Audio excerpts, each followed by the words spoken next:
बदगुमानी कश्ती के अंदर कतरा कतरा दाखिल होता है जो आखिरकार कश्ती को ले डूबता है। अस्सलामु अलैकुम रहमतुल्लाहि व बरकातुहू। मैं YouTube friends, welcome back to my channel. Hope कि आप लोग बिल्कुल ठीक ठाक है और आप सबकी दुआ से अल्हम्दुलिल्लाह मैं भी ठीक हूँ। और अल्लाह पाक से यही दुआ है कि आप लोग हमेशा सही सलामत रहे, खुश रहे अपने अपने घरों में अपनी फैमिली के साथ। आमीन सुम आमीन। नमाज़ पढ़ा कीजिएगा, नमाज हम पर फ़र्ज़ है। सबसे पहले फ़लस्तीन और लेबनान के लिए दुआ की रिक्वेस्ट करूँगी। प्लीज़ प्लीज़ प्लीज़ फ़लस्तीन को और लेबनान को अपनी दुआओं में ज़रूर याद रखा करें। हमारी दुआओं की उनको बहुत ज़्यादा ज़रूरत है। अल्लाह पाक अपनी गैब से उनके लिए आसानियाँ फ़रमाए। आमीन या रब्बल आलमीन। अगर अभी तक आप लोगों ने मेरे चैनल को सब्सक्राइब नहीं किया है तो प्लीज़ जल्दी से लाइक सब्सक्राइब शेयर कर लीजिए और बेल आइकन को क्लिक करना बिल्कुल भी मत भूलिएगा। बेल आइकन क्लिक करने से ये होगा, जब भी मैं कोई वीडियो अपलोड करूँगी सबसे पहले नोटिफिकेशन आप लोगों को मिलेगा। आप लोगों का लाइक सब्सक्राइब शेयर कमेंट हमारे लिए हौसला अफजाई होता है। चलिए स्टार्ट करते हैं आज का रिएक्शन। आज हम बात करेंगे स्नैपी गर्ल सपना के ऊपर। कुछ व्यूअर्स के क्वेश्चन भी है जो इंस्टा में मुझे काफ़ी टाइम से मैसेजेस कर रहे हैं, उसके ऊपर बात करेंगे। और सपना ने कुछ अजीब व गरीब बातें की है, उसके ऊपर भी हमें बात करना बहुत ज़रूरी है। मतलब एक तरफ से सपना अगर मेरी वीडियो देखेगी तो समझ भी जाएगी कि मैं उसको क्या समझाने की कोशिश कर रही हूँ। देखिए, सपना से मेरी कोई दुश्मनी नहीं है, किसी से भी कोई दुश्मनी नहीं है। जिसके ऊपर हम रिएक्शन देते रिव्यूज़ देते हमारी कोई दुश्मनी नहीं होता है। कभी कुछ चीज़ें हो सकता है हमारे मुंह से उल्टा सीधा निकल जाता हो, लेकिन कोशिश ये होती है कि वो हमारी बातों को समझे कि हम क्या कहना चाह रहे हैं।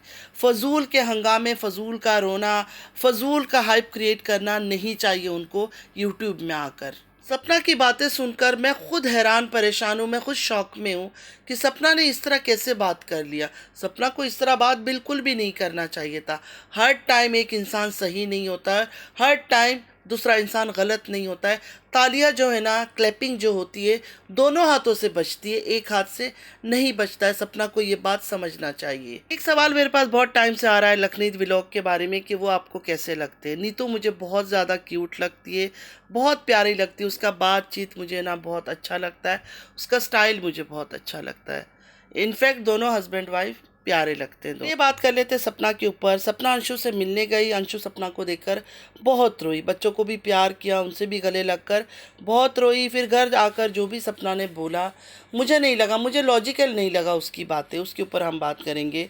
सपना का कहना है अंशु की हालात देखकर बहुत ख़राब लग रहा था, वहाँ की चीज़ें सही नहीं थी। तो सपना से कहूँगी, वो विलेज में रहती है अपने पेरेंट्स के साथ, जिस तरह वो रहते हैं उसको भी रखेंगे। अब उसको स्पेशल ट्रीटमेंट तो देने से रहे, और माँ बाप है उसकी, ये बात आपको समझना होगा। वो जितना उसका केयर करेंगे, उसको प्यार करेंगे, उसके लिए सोचेंगे, उसके फ्यूचर के लिए सोचेंगे, इतना कोई भी नहीं सोच सकता, आप भी नहीं सोच सकती। दिल का रिश्ता हो, रूह का रिश्ता हो, किसी चीज़ का भी रिश्ता हो, माँ बाप से बढ़कर कोई नहीं होता। ये बात आपको समझना चाहिए, क्योंकि अभी आप भी एक माँ हैं, आपकी भी दो बेटियाँ हैं। अगर इतने साल उन्होंने अंशु को अपने आप से दूर रखा, अंशु के पेरेंट्स ने अपने आप से अंशु को दूर रखा, तो वो भी अंशु का भला सोच के ही रखा होगा। 100% पढ़ाई लिखाई या जो भी एजुकेशन उसके लिए रखा था, ठीक है। उस वक्त सूरज भी था, राजवीर भी था, दोनों थे, तो दोनों भाई उसका ख्याल भी रख सकते थे। और आज अगर वो ले गई है तो वो भी उसका अच्छा सोचकर ही ले गई है। और अगर आपके ससुराल वालों ने भेजा तो भी उन्होंने भी अच्छा सोचकर ही भेजा। एक जवान लड़की की रिस्पॉन्सिबिलिटी बहुत होती है, और उस घर में ऐसा कोई नहीं था जो उसका इतना ज़्यादा ख्याल कर सके। सूरज थे, राजवीर था, उस वक्त एक अलग बात थी, लेकिन अब उस घर में कोई भी नहीं है। दो बूढ़ा बूढ़ी है, वो क्या करें, वो अपने आप को देखें या इसका ख्याल करें। तो अच्छा है उसको अपने माँ बाप के पास भेज दिया। सपना ने कहा सपना की तबीयत ठीक नहीं थी और सपना चाहती थी कि अंशु उसके पास थोड़े दिन के लिए आ जाए। सपना ने उसके पेरेंट्स से कहा कि ज़्यादा दिन नहीं, सिर्फ 2 दिन के लिए अंशु को मेरे साथ आप लोग भेज दे। 2 दिन नहीं तो 1 दिन के लिए ही भेज दे, मैं कल शाम तक उसको छोड़ दूंगी। लेकिन उन्होंने नहीं भेजा। यहाँ मेरे ख्याल में सपना की जो नाराज़गी है ना उसके पेरेंट्स के ऊपर, आगे चलकर आप लोगों को पता चलेगा कितनी बातें उन्होंने की है, बिल्कुल गलत है, बिल्कुल गलत है। देखिए, वो उसकी बेटी है, आप भाभी है या कोई भी है, इस तरह जाकर आप बोले कि मेरे साथ भेज दो, नहीं भेजेगा, कोई भी माँ बाप नहीं भेजेगा। बहुत ही मॉड हो, एडवांस टाइप के वो भेज देंगे, बाकी माँ बाप किसी को नहीं भेजते। अपनी बेटी इस तरह भाभीियों के घर में भी नहीं भेजा जाता है। सूरज और राजवीर अगर जिंदा होते ना तो वो बात एक अलग हो जाती। इस टाइम पे उन दोनों में से कोई भी नहीं है, तो वो कैसे अपनी बेटी को आपके साथ भेज दे। आप तो अब उस घर में रहती नहीं है ससुराल वालों की, आपने उनको सिर्फ छोड़ा नहीं है। आप इस बात को समझे सपना, छोड़ने से पहले आपने बहुत गलत हरकत की। वो हरकत आपको नहीं करना चाहिए था। आपने जो सूरज की आवाज़ सुनाई है ना, वो बहुत गलत था। देखिए, मैं मानती हूँ कि वो आपको मारता था, पीटता था, उसको नहीं करना चाहिए था। आप उसकी ज़िंदा रहते आवाज़ उठाती ना, वो सही था, लेकिन अब वो दुनिया से जा चुका है। सूरज इतना जालिम था, लेकिन फिर भी हिम्मत करके आपने सूरज के भाई से शादी कर ली। मतलब सूरज के छोटे भाई से शादी कर ली, और शादी के बाद उसके जो छोटा भाई है उसने आपको बहुत प्यार दिया, केयर दिया, ये तो आपने खुद बताया। तो सूरज की यादों को ताज़ा करने की क्या ज़रूरत पड़ गई? आप तो सूरज के बाद शादी कर चुकी थी, सूरज की यादों को ताज़ा करने की ज़रूरत ही नहीं थी, सूरज की बातें करने की ज़रूरत नहीं थी। लेकिन यहाँ क्या लग रहा है कि घर छोड़ने से पहले आपने जानबूझ के ये सीन क्रिएट किया और ये वॉइस सुनाया। आपको घर छोड़ना था, आप ऐसे भी छोड़ के चली जाती, ज़रूरी नहीं था सूरज की बातें करना या सास ससुर के बारे में बोलना, वो ऐसे हैं, वो वैसे हैं, इतने बूढ़े बूढ़े लोग हैं। अगर वो इतने बुरे हैं तो जिस तरह सूरज की रिकॉर्डिंग आपने की है, तो उनकी भी रिकॉर्डिंग आपके पास होना चाहिए। जब आप सूरज की रिकॉर्डिंग कर सकती है, तो राजवीर के जाने के बाद इसके माँ बाप जो भी आपके साथ कर रहे थे, जिसकी वजह से आप उनके साथ रह नहीं पाई, उस घर से निकल गई आप दोनों बच्चियों के साथ, तो वो चीज़ें भी तो रिकॉर्ड करके आप सामने शो कर सकती थी। आपको अंशु के पापा पर इतना गुस्सा आया क्योंकि उन्होंने अपनी बेटी आपके साथ नहीं भेजा। अंशु के जो पापा है ना, आपकी सासू माँ के भाई है। आप अपनी सासू माँ को अच्छा नहीं समझती है, ससुर को अच्छा नहीं समझती है, उस घर को छोड़कर आप आ गई है, और आप क्या चाहती है कि वो अंशु को उठाकर आपके पास दे दे। पहले तो जवान बेटी को किसी को देना बनता नहीं है। भाभी होंगी आप 1000 बार, दिल का रिश्ता होगा आपका 1000 बार, लेकिन वो बच्ची उनकी अभी छोटी है। ऐसे कभी इधर कभी उधर इस तरह बच्चियों को नहीं घुमाया जाता है। जब आपकी बेटियां जवान होंगी तो शायद आपको इस बात का एहसास होगा। घर छोड़ते हुए भी आपका ये गिला था कि आपको रोका नहीं। आपने अपने माँ भाई को बुलाकर सारे पैकिंगें करवा रही थी। आप क्या चाहती थी? आप क्या चाहती थी कि वो आपके आगे हाथ जोड़े, गिड़गिड़ाए कि नहीं मेरे पास रुक जाओ। देखिए सपना, ऐसे नहीं होता है। वो आपसे बड़े हैं। कितने साल है उनकी ज़िंदगी का, मुझे बताए खुद, कितने साल है उनकी ज़िंदगी का, कोई पता नहीं है। मौत का तो खैर किसी का भी पता नहीं है, लेकिन बूढ़ों का ये होता है कि बूढ़े हैं तो चले जाएंगे, बाकी तो ऊपर वाले को पता है कब किसका टाइम है। तो आप थोड़ा झुक जाती, आप थोड़ा झुक जाती, थोड़ा नरमी इख्तियार कर लेती तो क्या फ़र्क पड़ता। लेकिन आप भी तो गुस्से से निकल आई। अंशु के पापा से इतना गिला करना नहीं बनता है आपका। वो बच्ची है अभी, उसको अपना अच्छा बुरा कुछ भी नहीं पता, कुछ भी उसको अभी इतना समझ नहीं है, वो मैच्योर नहीं हुई है। किसी की बेटी के लिए आप फोर्स कैसे कर सकती है उसके बाप को कि अपनी बेटी मेरे साथ भेजो? उनकी मर्जी, उनकी मर्जी है, वो भेजे ना भेजे। आप मिलने गई थी, आपने मिल लिया, आपको खुश होना चाहिए। आप आकर इतना ज़्यादा गिला कर रही है, रो रो कर लोगों को बता रही है, ये सब तो सिंपैथी कार्ड खेलना हो गया। अच्छा व्यूअर्स, अंशु के डैड को इतनी बातें वो सुना कर आ गई। सपना ने ये कहा कि अपनी बहन का रिश्ता या जो भी आप निभाओ, लेकिन एक बार अंशु की शादी हो जाने दो, तब उसको रोक लेना, तब मैं मान जाऊंगी कि आपकी चल गई। एक बाप को विदाउट रीज़न आप किस हक से इतनी बातें सुना रही हो? बेटी उनकी है। आपकी बातों से ऐसा लगता है जैसे उन्होंने अंशु को आपको दिया था, छोटी सी थी अंशु, आपको उठाकर दे दिया था कि अंशु को तुम पाल पोस कर बड़ा करो, और अब वो ले गए तो आपको बुरा लग रहा है। जिनके बारे में आप इतनी बातें कर रही ना, वो अंशु का बाप है, अंशु का बाप है। आपसे तो रिश्ता टूट सकता है क्योंकि भाभी का रिश्ता है, लेकिन वो जो बाप का रिश्ता है ना, वो ऊपर से बनकर आया, ऊपर वाले ने वो रिश्ता बनाया, वो कभी भी नहीं टूट सकता। ये आपकी सोच है। आप सोचती है कि बाप से रिश्ता टूट जाएगा, माँ से रिश्ता टूट जाएगा, लेकिन मेरे से रिश्ता नहीं टूटेगा क्योंकि मुझसे दिल का रिश्ता है। नहीं, ऐसा नहीं होता है, ऐसा नहीं होता है बिल्कुल भी। माँ बाप से रिश्ते टूटते नहीं, क्योंकि वो ऊपर वाले की बनाई हुई रिश्ते होते हैं। आप माँ बाप से बढ़कर कभी भी नहीं बन सकती है, कभी भी नहीं। उसके माँ बाप जो है ना उसका सबसे बेहतर सोच सकते हैं, आप नहीं सोच सकती है। चाहे आप कितना भी बोल ले, मेरा दिल का रिश्ता है, मेरी जान का रिश्ता है, मेरी बच्ची है, कुछ भी बोल ले आप, माँ बाप ही होते हैं। आप भी तो अपनी माँ के साथ रह रही है ना, अपने भाई के साथ रह रही है ना, तो उसी तरह उसके भी माँ बाप जो है उसका भला सोचते हैं। उन्होंने यहाँ तक सोच लिया। अंशु की अभी ना तो रिश्ता है, ना तो मुझे लगता है उसकी अभी कोई उम्र है शादी की, लेकिन सपना ने यहाँ तक सोच लिया कि जब अंशु की शादी होगी, उसके बाद अंशु जब ससुराल जाएगी, उनको भी दया आ जाएगा सपना के ऊपर कि इनका दिल का रिश्ता है और इनको मिलने दो।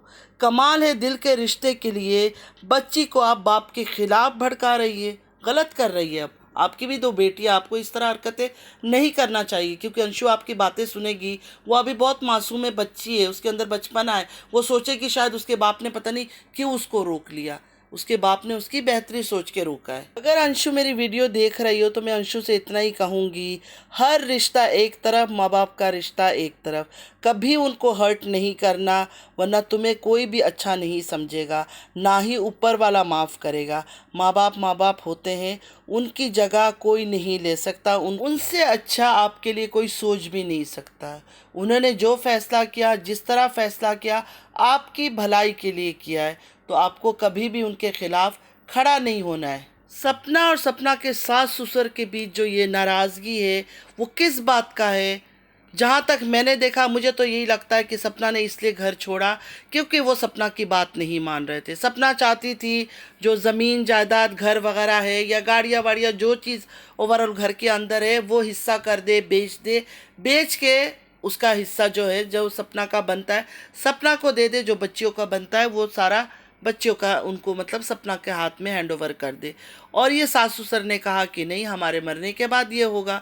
तो सिर्फ़ और सिर्फ यही नाराज़गी है, प्रॉपर्टी, दौलत, पैसा, ज़मीन, इन चीज़ की नाराज़गी है। बाकी और किसी चीज़ की नाराज़गी इनके पीछे है ही नहीं। जब सपना घर छोड़कर गई थी और ये प्रॉपर्टी की बातें हो रही थी, उस टाइम पे मेरे पास मैसेजेस भी आ रहा था कि अगर वो लोग दे भी देते सपना को सब कुछ, फिर भी सपना ने घर से बाहर जाना था, क्योंकि सपना को आज़ाद होना था। इस चार दीवारी के अंदर सपना को नहीं रहना था।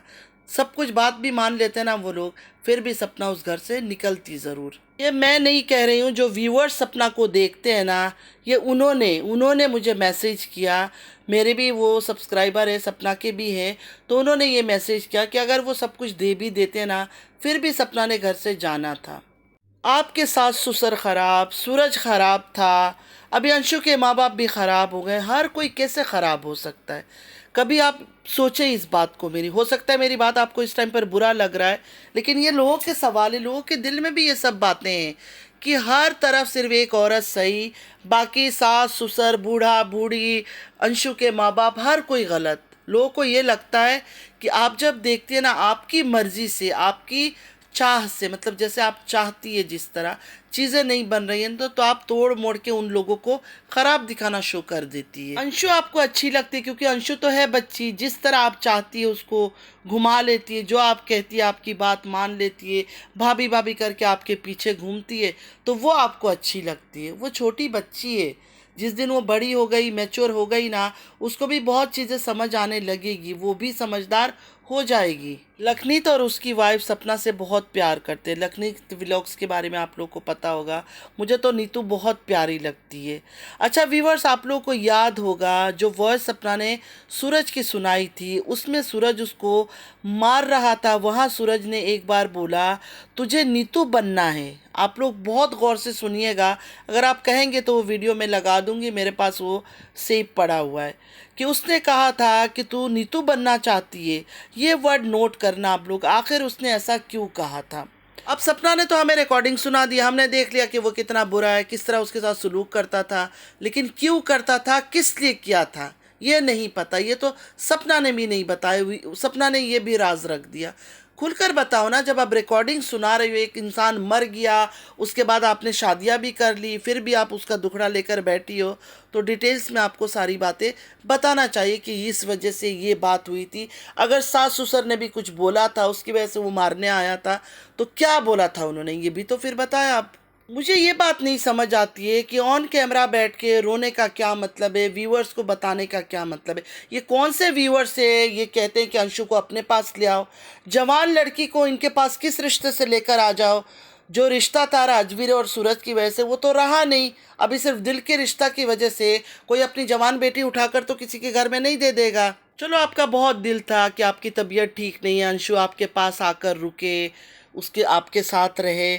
आपने उसके डैड से कहा कि अंशु को मेरे साथ एक दिन 2 दिन के लिए भेज दो, भले एक दिन के लिए भेज दो। उन्होंने इनकार कर दिया तो बात ख़त्म हो गई। आप क्यों उस बात को बढ़ा रही हो? कभी आप सास ससुर को बुरा दिखाती हो, कभी आप उसके अंशु के माँ बाप को बुरा दिखाती हो।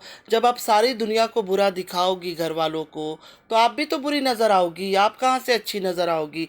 छोटी छोटी बातों को लेकर रोना धोना बंद कर दे। उसकी बेटी थी, उन्होंने नहीं भेजा, बात ख़त्म हो गई। आपकी बेटियाँ कल को अंशु आ जाए मेरे घर में दे दो, आप उठाकर नहीं देंगी तो अंशु जाकर आपके पीछे गाना लेकर बैठ जाए, ऐसी है वैसी है, ये तो अच्छा नहीं लगता है ना। तो इन बातों को समझे आप। तो आज के लिए बस इतना ही। आई होप कि आज का वीडियो आप लोग को अच्छा लगा होगा। नमाज़ पढ़ा कीजिएगा, नमाज हम पर फ़र्ज़ है। अल्लाह पाक हम सबको हिदायत दे, हमारी औलादों को हिदायत दे। आमीन या रब्बल आलमीन। चलती हूँ, दुआ में याद रखिएगा। ज़िंदगी रही फिर मुलाकात होगी। अल्लाह हाफिज़।